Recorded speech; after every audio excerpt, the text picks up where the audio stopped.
Now we begin with section E, which is going to be forecasting. So let us understand what is the meaning of forecasting first of all. In layman terms, or you can say in general terms, forecasting is simply the process, or you can say forecasting is simply to predict the future, or you can precisely say to reasonably estimate the future. In business terminology, in the accounting and financial world, forecasting is said to be that process through which the company tries to predict the future by making a historical analysis, by making a rigorous, or you can say by making an analysis of the historic trends of the company. So they try to evaluate the past performances, how it has been improving year on year, how it has progressed year on year, and based on that, they try to reasonably estimate, reasonably forecast the future. So in most of the cases, in most of the organizations, the forecasting of the company's goals and objectives is done by top management. The decisions flow from top to down. But as a project manager, it's also important for you to understand what is the process of forecasting done. How does it impact? How is the computations involved? How are the decisions made based on the various forecasts? Okay. So let's understand the need for forecasting in a project management. The very important first point is that project duration. It enables the entity, the project manager, to estimate the project duration, how long will the project exist, how long will it take to get completed, and so on. Now, project duration is crucial for any project manager to know because mainly, first of all, our resources are deployed for every period of time the project is continued. Salaries are paid, wages are paid, and so on. Next, it's a project cost. Once you have the forecast, you can estimate the project cost which is going to be involved throughout that period of time to complete this project, given the number of resources you need to purchase, maybe in terms of material, in terms of services, in terms of salaries, and so on. And the most important point is that it serves as a what if analysis. So the forecasting, understanding the forecast method helps you to figure out your own what if analysis. What if analysis means that what will be the impact of taking one particular set of action. Let's say, what will be the impact on the net profit if I increase the marketing spending by 25%? What will be the impact on my revenues if I increase a sales budget, salesman salary, salesman staff budget by 20%? What will be the impact if I increase my overhead spendings by 10%, and so on? So this is why it's important for you as a project manager to be aware of forecast. So let's quickly look at an example on how the forecasting works. That will give you a better insight on how the various functionings are falling into place. So let us from the example over here as we have been doing till now. So Mr. A as a project manager has received the following data for the previous year. So here we can say the revenue for the previous year were supposedly, let's say, 1 million. The cost which were incurred to get this revenue, they will be salaries of his staff somewhere around 200,000. Then materials. Let's suppose it's a production kind of a thing. So what will be materials of 100,000. Overheads of his own department was another $50,000. Sorry. Then equipments, repairs. I'm taking the term repair over here because I don't want to involve any fixed asset acquisition as of now, because if that involves a whole lot of different depreciation and processes comes into place. I'm trying to keep it simple as possible so you can get a gist of what we're trying to convey over here. Equipment repairs might be around, let's say, 25,000 for the safer side, and other support. This includes everything, right? Another 25. So after all this thing, the net profit for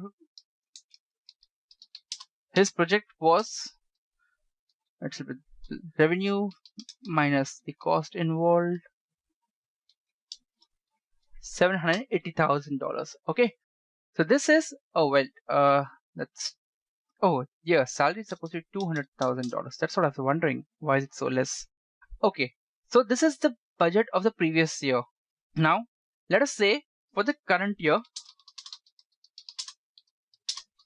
it is forecasted that the revenue will increase by 15%, salaries, because appraisals are expected by employees, will be increasing by 25%. Material by let's say 30% for the safer side, and other support will reduce. Let's see what the effect of reducing one of the expenses.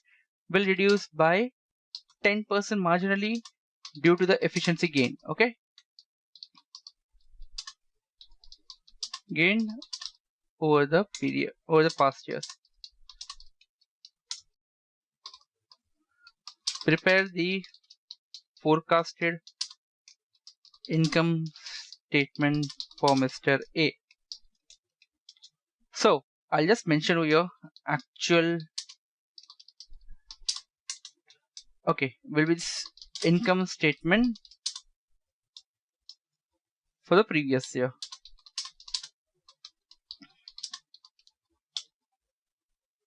Right, after the income statement, we will mention here forecasted income statement.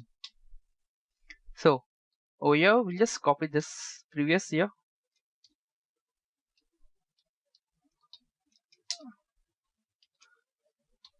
We're going to have increase in revenue by 15%. So that's going to be 115%. Salary increases by 25%. So that's going to be salary into 5%. Materials will be increasing by 30%. So that's going to be 130%. Overhead remains the same. So that's going to be 50,000. Equipment remains the same. So that's 25,000. Other support is going to decrease by 80%. Sorry, by 10%. So that's going to be 90% of the original one. Okay, so this is how the forecasted income statement of Mr. A is going to look for the current period. Okay, that's going to be increase in revenue by 15%. That's going to be 1,015,000. Salaries increasing by 25%. That's an increase of $50,000. That's going to be 250,000.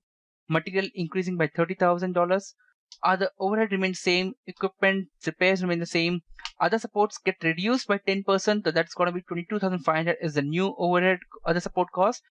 Finally, it gives you an increase in the net profit. So if we were to compute this forecasted increase in the net profit, that would be the difference, that is 72,500 divided by $600,000, percentage of that, a 12% approximate increase in your net income, net profit compared to the previous year, previous forecast. So this is how you prepare the forecasted income statement, or you can say this is how the management prepares the forecasted statements. Obviously, it's not going to be this much simple, but the principles remain the same. They take up the past data and apply a fixed, you can say apply a percentage increase or decrease depending upon their analysis of the market, depending upon their analysis of the company's internal processes, improvements, and so on. Some cost will increase, some cost will decrease.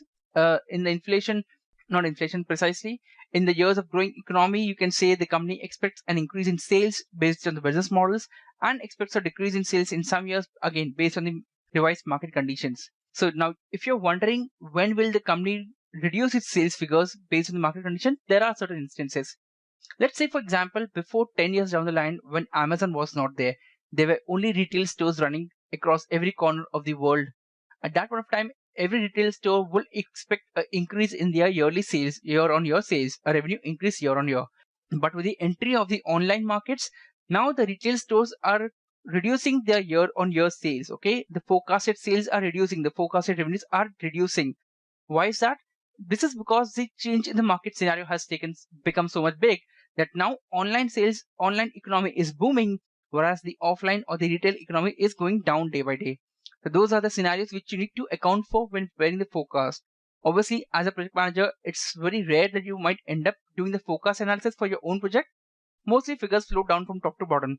But if you have the picture in mind, you can very well put up your case saying that if the management, let's say if you're running a retail chain, okay, if you're running a retail store, and if the entity has putted you a forecast on you saying that last year your sales was $1 million, this year you got to increase it by 20%. Now, based on your understanding, you can go ahead and say the management that because of the change in the economy, a 20% increase in the retail sales is highly not possible.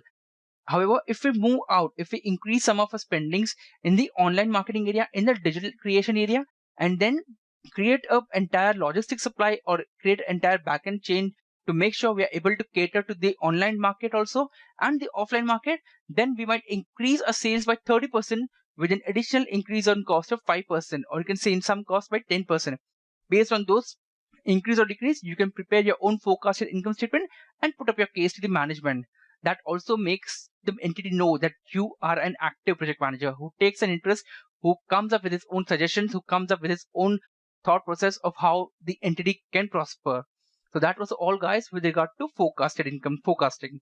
In the next section, we're going to start with our budget and variance analysis, which is an extension that ideally the next step after the forecast are done.